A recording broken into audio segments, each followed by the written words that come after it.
to have. That's a lot of cable. That's a lot of cable. So the question is, does the length of the cable in that one span between two telephone poles, does it actually change 11 feet? I would imagine not. That would get it a little closer to the ground from a sag. Probably a lot closer to the ground. Yeah. Yeah, and if you go through the math, and we have to go back, refer back to that old Times Fiber application note that has the formula for it. The physical length of the cable over those two temperature values changes about 1/2 inch. That's it. So the cable length at 50 degrees is 200.04768 feet. At 110, it does get a little longer, but only, what, about 5/100ths of a foot. It's actually 0.04, 4/100ths of a foot. That's 1/2 inch. So the mystery just got a lot deeper. So in order for our logical cable expansion and contraction myth to be true, the cable would have to change by 11 feet in length. Yeah. Yes. But the reality is it only changes by about 1/2 inch. That's right. So now the question is, where's the attenuation coming from?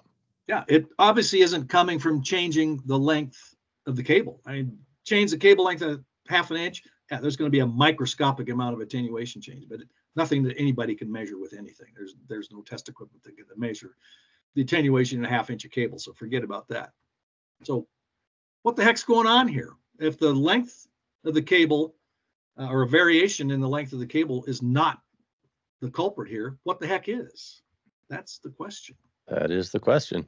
And this is an interesting question. Of course, we know that our coaxial cable is made out of metal. We use metal because, well, metal makes a nice conductor most of the time.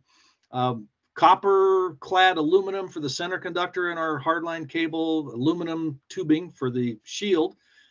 Those make decent conductors. They make decent conductors at DC, although we aren't transmitting any DC through our cable network. They work really well to conduct the 60 hertz electric utility power that we convert to that 60 or 90 volt quasi square wave AC and transmit through the plant to power our amplifiers and nodes and whatnot. And they also make good conductors for RF current. And yes, RF does have current passing through the coaxial cable. So those metal conductors are really good conductors. But what makes a metal a good conductor? And it's related to something called the mean free path between collisions. And you say, all right, what does that have to do with anything? Yeah, collisions. And this mean free path is represented by the letter D. And I'm not going to show any mathematical formulas for here. There is an equation, but I promise I'm not going to show it. And you'll notice that the last comment there at the end of that bullet point says that mean free path is limited by thermal vibration of atoms. Something weird is going on at very small levels. Now, we like metals that make good conductors. Copper, for example, is a really good conductor because it's got lots of free charges, usually electrons in it. And well, aluminum's a pretty decent conductor. Silver's a good conductor. Gold's a good conductor.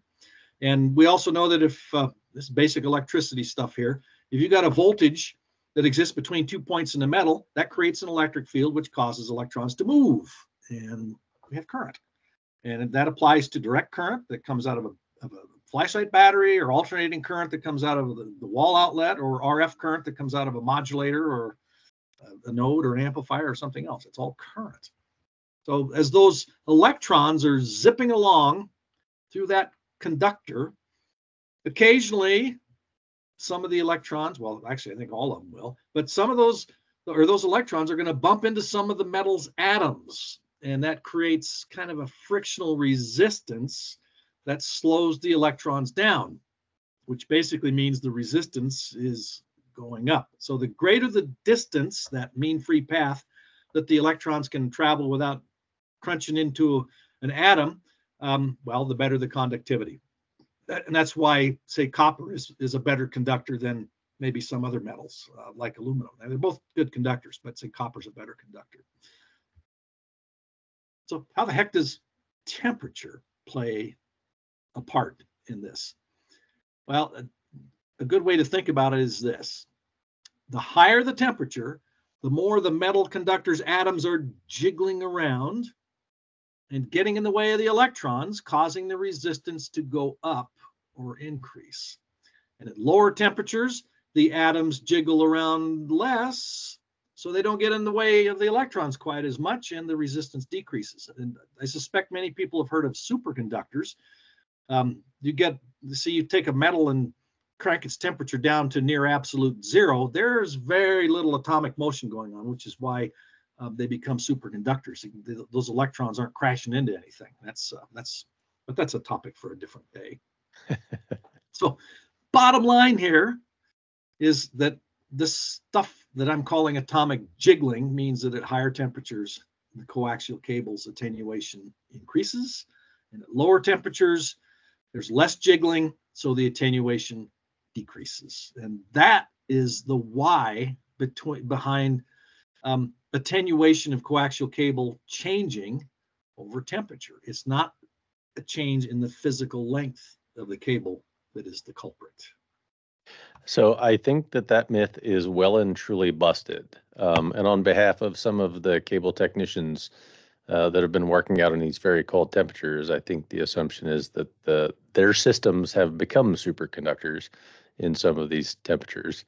But Ron, thank you very much for joining us on this broadcast and busting this myth with us. I know you've done it multiple times in print over the years in different publications, but I thought it was particularly worth revisiting in light of some of the cold snaps across the country and some of the posts we've seen on social media in some of those forums.